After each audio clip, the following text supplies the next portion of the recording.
नमस्कार। एस्ट्रोबी चैनल में आप सबका स्वागत है। मित्रों, देवताओं के गुरु बृहस्पति देवगुरु आगामी 31 दिसंबर 2023 से वक्री से मार्गी होने जा रहे हैं। वर्तमान में बृहस्पति का गोचर मेष राशि में जारी है और यहीं पर वो 31 दिसंबर 2023 को मार्गी हो जाएंगे। शनि कुंभ राशि में स्थित होकर और बृहस्पति पर लगातार अपनी नीच दृष्टि डाल रहे हैं, जो तीसरी दृष्टि है, जो 1 मई 2024 तक अनवरत जारी रहेगी। और 1 मई 2024 को बृहस्पति राशि परिवर्तन करके और मेष राशि से निकलकर शुक्र की राशि वृषभ में प्रवेश कर जाएंगे। मित्रों, आज इस वीडियो में मैं आपको सभी 12 राशियों पर बृहस्पति के मार्गी काल का जो 31 दिसंबर 2023 से 1 मई 2024 तक होने वाला है उसकी संपूर्ण जानकारी दूंगा। इसमें एक और विशेष स्थिति है, उसको मैं भी स्पष्ट कर देता हूं। 28 दिसंबर 2030 को ग्रहों में सेनापति मंगल वो अपनी स्वराशि वृश्चिक से निकलकर और बृहस्पति की राशि धनु में प्रवेश करेंगे और जो बृहस्पति हैं वो मंगल की राशि मेष में गोचर कर रहे हैं। तो जब 28 दिसंबर को मंगल का गोचर होगा और मंगल का गोचर 5 फरवरी 2024 तक चलेगा, तो ऐसे में मंगल बृहस्पति की राशि में रहेंगे और जो बृहस्पति हैं वो तो मेष राशि में मंगल की राशि जो है उसमें गोचर कर ही रहे हैं 1 मई 2024 तक। तो 28 दिसंबर 2023 से 5 फरवरी 2024 तक मंगल और बृहस्पति का राशि परिवर्तन राजयोग भी बनेगा। मंगल बृहस्पति की राशि में और बृहस्पति मंगल की राशि में रहेंगे।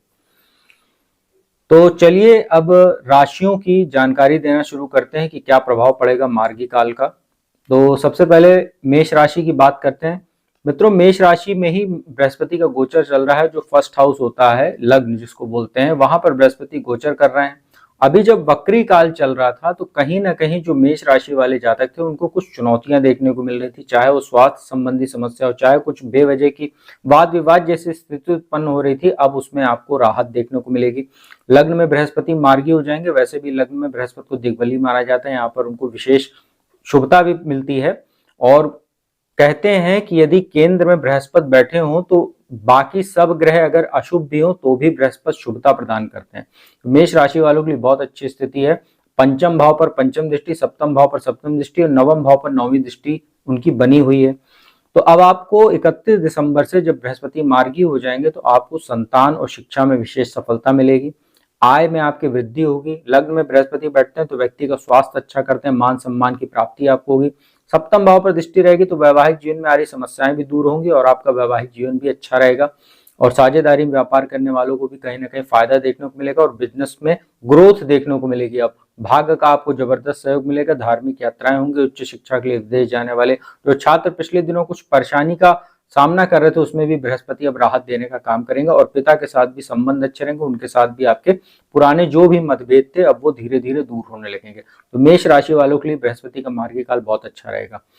वृषभ राशि की बात करते हैं। वृषभ राशि के लिए जो बृहस्पति का वक्री काल था अभी तक, वो कहीं ना कहीं कुछ अच्छा कह सकते हैं, परंतु जैसे ही 31 दिसंबर को जब वो मार्गी होंगे, क्योंकि वो आपके द्वादश भाव में गोचर कर रहे हैं, नाश भाव में, और शनि की दशम भाव में बैठ के नीचे दृष्टि भी है बृहस्पति पर, तो कहीं ना कहीं अब आप देखेंगे कि एक बार पुनः आपके जीवन में कुछ समस्याएं देखने को मिलेंगी। चाहे वो खर्च में बढ़ोतरी हो, चाहे वो स्वास्थ्य संबंधी समस्याएं हो, पाचन आपका प्रभावित होगा, कुछ आपको दुर्घटना आदि के योग भी बन सकते हैं। और आपको अब 1 मई 2024 तक निवेश वगैरह करते समय विशेष सावधानी बरतनी चाहिए, क्योंकि जो शनि की नीच दृष्टि बृहस्पति पर पड़ रही है और बृहस्पति की भी पंचम दृष्टि नाश भाव में बैठ के चतुर्थ भाव पर रहेगी। माता के स्वास्थ्य का भी ध्यान रखिएगा, साथ ही अपने आचरण का और अपने चरित्र को बहुत मजबूत रखिएगा, अन्यथा आपके खिलाफ कोई षड्यंत्र या आपके खिलाफ कोई ऐसा मामला हो सकता है जिससे जनता में आपकी छवि खराब हो सकती है। तो वृषभ राशि वालों को विशेष सतर्क रहने की आवश्यकता रहेगी 1 मई 2024 तक, अब मार्गी काल में। वृषभ के बाद अब बात करते हैं मिथुन राशि की। मिथुन राशि के लिए जो बृहस्पति का वक्री काल भी था वो भी ठीक था और मार्गी होने जा रहे हैं बृहस्पति, ये भी अच्छा। आपके लाभ भाव में बृहस्पति का गोचर चल रहा है। मार्गी होने के बाद आपके पुरुषार्थ पराक्रम में वृद्धि होगी। छोटे भाई बहनों से संबंध अच्छे रहेंगे। मित्रों का सहयोग मिलेगा, साथ ही आपके लिए लाभदायक यात्राओं के योग बनेंगे। पंचम भाव पर दृष्टि रहेगी तो विशेष सफलता आपको मिलेगी। संतान शिक्षा में सफलता मिलेगी। जो छात्र टीचिंग जॉब की तैयारी कर रहे हैं या कहीं जैसे प्रोफेसर वगैरह की आप जॉब वैकेंसी वगैरह निकलती है, अगर आप उसमें अप्लाई करते हैं इस गोचर के दौरान 1 मई 2024 तक, तो आपको इंटरव्यू वगैरह में सफलता भी मिल सकती है। और शिक्षा के क्षेत्र से जुड़े हुए, धर्म के क्षेत्र से जुड़े हुए लोगों के लिए समय काल अच्छा है, साथ ही लॉ की फील्ड से जुड़े हुए लोगों के लिए भी बहुत अच्छा समय है। और जो सप्तम भाव पर बृहस्पति की दृष्टि पड़ेगी एकादश भाव में बैठ के, तो आपको व्यापार में तो लाभ होगा ही, आपको जो है पति पत्नी को एक दूसरे के भाग्य का भी सहयोग मिलेगा और वैवाहिक जीवन भी अच्छा रहेगा। साथ ही अविवाहित जो लोग हैं मिथुन राशि वाले, उनके लिए नए रिश्ते भी आ सकते हैं अब मार्गी काल में, तो आप लोगों के लिए बहुत ही अच्छा समय कह सकते हैं। कर्क राशि की बात करते हैं। कर्क राशि के लिए दशम भाव में बृहस्पति का गोचर चल रहा है और रोगेश और भाग्येश होकर दशम भाव में। तो दशम भाव में जब भाग्य स्थान के स्वामी होकर ही जो बृहस्पति कारक होते हैं और दशम भाव में बैठे हैं, धर्म कर्माधिपति योग बोलते हैं इसको, तो मार्गी अब हो जाएंगे बृहस्पति, तो कहीं ना कहीं कुछ आपके लिए कार्यस्थल पर जो चुनौतियां बन रही थी अब उसमें राहत देखने को मिलेगी। साथ ही धन भाव पर दृष्टि रहेगी तो धन भी आएगा आपके पास, कर्म क्षेत्र से आपको अच्छे धन की प्राप्ति हो सकती है, संचित धन में वृद्धि भी होगी। साथ ही पैतृक संपत्ति से जुड़ा अगर कोई मामला आपका था उसमें भी अब आपको कहीं ना कहीं मामला आपके पक्ष में आता दिखेगा। और चतुर्थ भाव पर दृष्टि रहेगी, भौतिक सुख साधनों की प्राप्ति होगी, माता के साथ संबंध अच्छे होंगे। और छठे भाव पर दृष्टि डालकर रोग ऋण शत्रुओं में भी बृहस्पति अब आपको कहीं ना कहीं राहत देने का काम करेंगे और पुराने कर्ज वगैरह चुकाने में भी बृहस्पति आपको आसानी करेंगे। तो कर्क राशि वालों के लिए भी बहुत अच्छा कह सकते हैं गोचर। बात करते हैं सिंह राशि की। सिंह राशि के लिए भी भाग्य स्थान में बृहस्पति का गोचर चल रहा है और बहुत अच्छा है आपके लिए। भाग्य स्थान के कारक होते हैं बृहस्पति और वहीं पर वो बैठे हुए हैं और बहुत अच्छी स्थिति आपके लिए। और एक तो आपके लिए पंचम भाव के स्वामी भी होते हैं, तो एक त्रिकोण का अधिपति दूसरे त्रिकोण में बैठना है वैसे भी राजयोग बनाता है। लग्न पे दृष्टि है, तीसरे भाव पर दृष्टि और पंचम भाव पर दृष्टि है, तो जो सिंह राशि वाले जातक हैं आपके मान सम्मान में वृद्धि, आपके पिछले दिनों जो स्वास्थ्य संबंधी समस्याएं आपको देखने को मिल रही थी, क्योंकि बृहस्पति आपके अष्टम भाव मारक स्थान के भी स्वामी बनते हैं, तो स्वास्थ्य संबंधी समस्याएं अब आपकी दूर होंगी। पराक्रम पुरुषार्थ में वृद्धि होगी, धार्मिक यात्राएं होंगी, धर्म कर्म में आपकी रुचि बढ़ेगी, साथ ही शिक्षा संतान में सफलता मिलेगी। संतान के साथ कोई वैचारिक मतभेद था वो दूर होने लगेगा। साथ ही आय में भी अब आपकी वृद्धि होगी और भाग्य में आपको अच्छा खासा सहयोग अब आपको लगातार बृहस्पति देने का काम करेंगे। इसके बाद बात करते हैं कन्या राशि की। कन्या राशि के लिए अभी जो वक्री काल चल रहा था वो कुछ मामलों में अच्छा था, लेकिन अब जो है क्योंकि आपके लिए जो चतुर्थेश और सप्तमेश होकर बृहस्पति जो थे वो अष्टम भाव में गोचर कर रहे हैं मारक स्थान में, तो जब वो वक्री हुए थे कहीं ना कहीं आपके लिए कुछ ठीक स्थिति थी, वैवाहिक जीवन भी आपका ठीक था, आपको जो है कहीं ना कहीं इन्वेस्टमेंट के अच्छे अवसर भी मिलेंगे। परंतु अब जब वो मार्गी हो जाएंगे और अष्टम भाव में गोचर कर रहे हैं, द्वादश दूसरे भाव और चतुर्थ भाव पर उनकी दृष्टि है, अष्टम में बृहस्पति बैठते हैं तो लीवर किडनी जैसी समस्याएं, पाचन संबंधी समस्याएं, साथ ही व्यक्ति को अनायास जो है कहीं ना कहीं उसका मन जो है सांसारिक चीजों से हटता है और आध्यात्म में या जैसे उसका मन दर्शन क्षेत्र में ज्यादा लगता है। साथ ही जो लोग रिसर्च के क्षेत्र से जुड़े हुए हैं उनके लिए तो अच्छा है, आध्यात्म के लिए अच्छा है, यह आपके आध्यात्मिक ज्ञान को बढ़ाने वाला रहता है, क्योंकि द्वादश भाव पर भी दृष्टि रहती है बृहस्पति की यहाँ से बैठ के, तो आपको विदेश यात्रा या स्थान परिवर्तन के योग भी ये बना सकते हैं। अब दूसरे भाव पर दृष्टि रहेगी तो आपको पैतृक संपत्ति जुड़े मामलों में कुछ समस्या हो सकती है, साथ ही आपकी वाणी में भी कुछ समस्या देखने को मिलेगी, आप ओवर कॉन्फिडेंस के शिकार हो सकते हैं जिससे आपका बनता काम बिगड़ सकता है, इसका ध्यान रखिएगा। और चतुर्थ भाव पर जो दृष्टि रहेगी तो अपने माता के स्वास्थ्य का, उनके साथ संबंधों का तो ध्यान रखेगा, साथ ही कोई भी बड़ा इन्वेस्टमेंट करने से पहले सोच विचार कर ही निवेश कीजिएगा, अन्यथा अष्टम का बृहस्पति आपको कुछ समस्या दे सकते हैं, क्योंकि छठे भाव में बैठे शनि की नीच दृष्टि भी बृहस्पति पर रहेगी 1 मई 2024 तक। तो अब 1 मई 2024 तक कन्या राशि वालों को विशेष सतर्क रहना चाहिए। और सप्तमेश भी होते हैं आपके लिए बृहस्पति, तो अपने वैवाहिक जीवन का भी ध्यान रखेगा और पति पत्नी एक दूसरे का स्वास्थ्य का भी ध्यान रखें।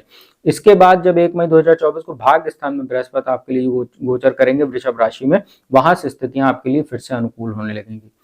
बात करते हैं तुला राशि की। तुला राशि के लिए जो है बृहस्पति का गोचर सप्तम भाव में चल रहा है, ये स्थिति आपके लिए अब वक्री काल की अपेक्षा बेहतर रहेगी, आपके मान सम्मान में वृद्धि होगी, लाभ में वृद्धि होगी, आय में आपके चौतरफा वृद्धि देखने को मिलेगी, साझेदारी में व्यापार करने वालों को विशेष लाभ होगा, साथ ही आपके पराक्रम पुरुषार्थ में, आपके आत्मविश्वास में भी ये बृहस्पति अब वृद्धि कराने वाला रहेगा। तो तुला राशि वालों के लिए स्थितियां अब पहले से बेहतर होने जा रही हैं। वृश्चिक राशि की बात करते हैं। वृश्चिक राशि के लिए कुछ समस्या बनी हुई थी, माफ कीजिएगा, जो समस्याएं आपकी पहले कुछ कम थी अब वो मार्गी काल में बढ़ जाएंगी। उसका कारण है कि अभी पंचम भाव का भी फल दे रहे थे, कहीं ना कहीं शिक्षा संतान में आपके लिए स्थितियां अच्छी थी, भाग्य का सहयोग मिल रहा था, मान सम्मान आपको मिल रहा था, स्वास्थ्य भी आपका ठीक था कहीं ना कहीं, अब बृहस्पति जो है छठे भाव में आपके गोचर कर रहे हैं, यहाँ पर शनि की नीच दृष्टि, तो पाचन का अपने विशेष ख्याल रखिएगा। साथ ही एक चीज के लिए जरूर ये बृहस्पति अच्छे हैं कि अगर आप कंपटीशन आदि की तैयारी कर रहे हैं, शिक्षा प्रतियोगिता की तैयारी कर रहे हैं, उनके लिए अच्छा ही कह सकते हैं। साथ ही कर्म स्थान पर दशम भाव पर उनकी जो दृष्टि पड़ रही है रोग स्थान में बैठ के, तो कुछ चुनौतियां आपके लिए हो सकती है, चाहे वो बॉस या कलीग के साथ संबंधों को लेकर या उनके साथ मनमुटाव को लेकर, या आपके खिलाफ कोई षड्यंत्र हो सकता है। द्वादश पे दृष्टि रहेगी बृहस्पति, तो कहीं ना कहीं आपके खर्चों में भी बढ़ोतरी हो सकती है। स्वास्थ्य संबंधी चीजों पर आपका खर्चा हो सकता है, कोर्ट कचहरी से जुड़े मामलों पर आपका खर्चा हो सकता है, तो इन सब चीजों आपको ध्यान रखना पड़ेगा। और दूसरे भाव पर दृष्टि रहेगी, रोग भाव में बैठे बृहस्पति, परिवार में किसी का स्वास्थ्य खराब हो सकता है, उस पर आपका धन व्यय हो सकता है। साथ ही संचित धन में कमी कराने का एक काम करेगा, क्योंकि रोग भाव में बृहस्पति बैठ के और संचित धन को देखना, इसका ध्यान रखिएगा। और आपके ऊपर वैसे भी शनि की ढैया चल रही है और कर्क राशि पर भी शनि की ढैया चल रही है, वो मैं बताना भूल गया। बात करते हैं धनु राशि की। धनु राशि के ही स्वामी बनते हैं बृहस्पति, और लग्नेश और चतुर्थेश होकर पंचम भाव में गोचर कर रहे हैं।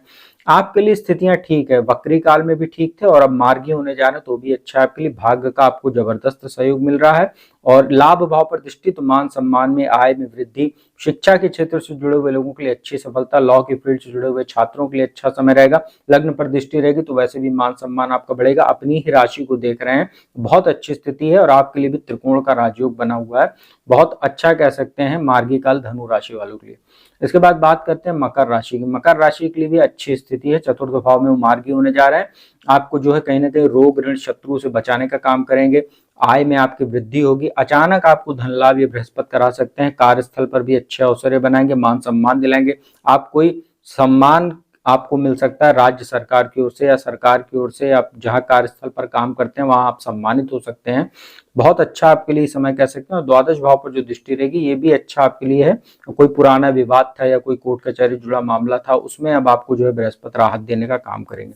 तो मकर राशि वालों के लिए भी अच्छा है। आपके ऊपर 7.5 का अंतिम चरण चल रहा है, इसका जरूर आप ध्यान रखिएगा। और एक विशेष बात कि शनि की धन भाव में बैठ के नीचे दृष्टि बृहस्पति पर है, तो थोड़ा सा निवेश करते समय विशेष सतर्कता बरतिएगा। और 1 मई 2024 तक अगर कोई आवश्यक ना हो तो किसी भी प्रकार का भूमि भवन में इन्वेस्ट करने से आपको बचना चाहिए। कुंभ राशि की बात करते हैं, आपके लिए भी अच्छा कह सकते हैं। मार्गी काल आपके तीसरे भाव में बृहस्पति का गोचर चल रहा है।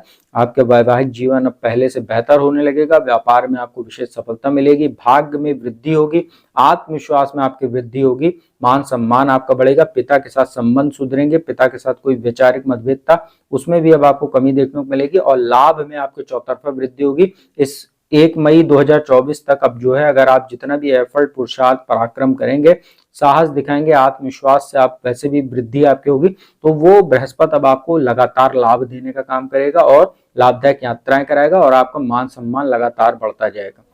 इसके बाद बात करते हैं अंतिम राशि मीन की, जो बृहस्पति की दूसरी राशि है। और आपके लिए दशमेश और लग्नेश होते हैं बृहस्पति, और आपके धन भाव में गोचर कर रहे हैं, ये दूसरे भाव में, यहीं पर वो मार्गी हो जाएंगे।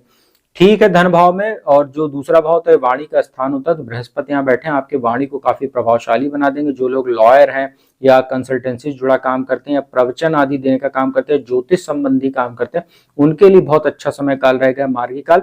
साथ ही आपके रोग ऋण शत्रुओं में भी कमी करने का काम करेगा। दुर्घटनाओं आदि में जो योग बन रहे थे उसमें भी कहीं ना कहीं कमी होगी, क्योंकि आपके ऊपर 7.5 का प्रथम चरण चल रहा है और लग्न में ही आपके राहु भी बैठे हुए हैं, इसलिए बृहस्पति का मार्गी काल आपके लिए काफी राहत भरा रहेगा। और दशम भाव पर दृष्टि रहेगी तो आपके धन संचय करने में और धन वृद्धि कारक रहेगा। प्रमोशन आदि के भी ये बृहस्पति योग बनाने का काम करेगा। तो मीन राशि वालों के लिए भी बहुत अच्छा कह सकते हैं मार्गी काल।